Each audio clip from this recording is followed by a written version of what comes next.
ஏற்றுக்கொண்டு நடவடிக்கை எடுக்கப்படும். மாண்புமிகு உறுப்பினர் செந்தில்குமார். மாண்புமிகு பேரவைத் தலைவர் அவர்களே, இன்றைக்கு ஒவ்வொரு சட்டமன்ற உறுப்பினர்களுக்கும் உங்கள் தொகுதியில் முதலமைச்சர் என்கிற கையேடு வழங்கப்பட்டிருக்கிறது.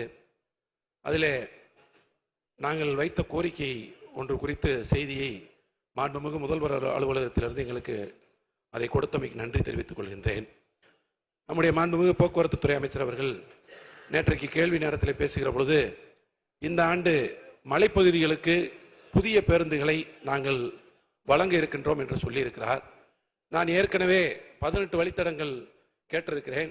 அதில் குறிப்பாக கொடைக்கானலிலிருந்து பழனி மலைப்பிரிவு ரோடு, பேத்துப்பாறை, பாரதி அண்ணா நகர், கணேசபுரம் பகுதிக்கு ஒரு வழித்தடமும், அதே போல கொடைக்கானல், பெருமாள் மலை, பண்ணைக்காடு, மங்களங்கும்பு, கேசிவட்டி, குப்மாவட்டி, பெரியூர், பள்ளத்து கால்வாய், பாச்சலூர், வடகாடு வழியாக ஒட்டஞ்சத்திரத்திற்கு ஒரு புதிய வழித்தடத்தையும் இந்த ஆண்டு வழங்கிட போக்குவரத்து துறை அமைச்சர் அவர்கள் எங்களுக்கு வழங்கிடுவார் என்ற நம்பிக்கை எனக்கு இருக்கிறது.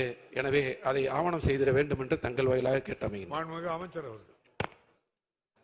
மாண்புமிகு பேரவைத் தலைவர் அவர்களே, மாண்புமிகு உறுப்பினர் அன்பு சகோதரர் செந்தில்குமார் அவருடைய கோரிக்கை ஏற்கப்பட்டு ஏற்கனவே கொடைக்கானலுக்கு செல்கின்ற பழைய பேருந்துகள் மாற்றி புதிய பேருந்துகளை அவரே துவக்கி வைத்தார்.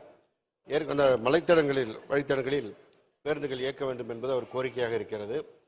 மாண்புமிகு முதலமைச்சர் அவர்கள் புதிய பேருந்து வாங்கல் உத்தரவிட்டு அவை நிறைவேற்றப்பட்டு வருகின்றன. அதில் மலைப்பகுதியில் இயக்குவதற்கான கட்சியஸ் பஸ் பேருந்துகளும் வாங்கப்பட்டு பாடி கட்டப்பட்டு வர இருக்கிறது. அவை வருகின்ற பொழுது மாண்புமிகு உறுப்பினர் செந்தில்குமார் அவருடைய கோரிக்கை நிறைவேற்றப்படும். விநாயகன்.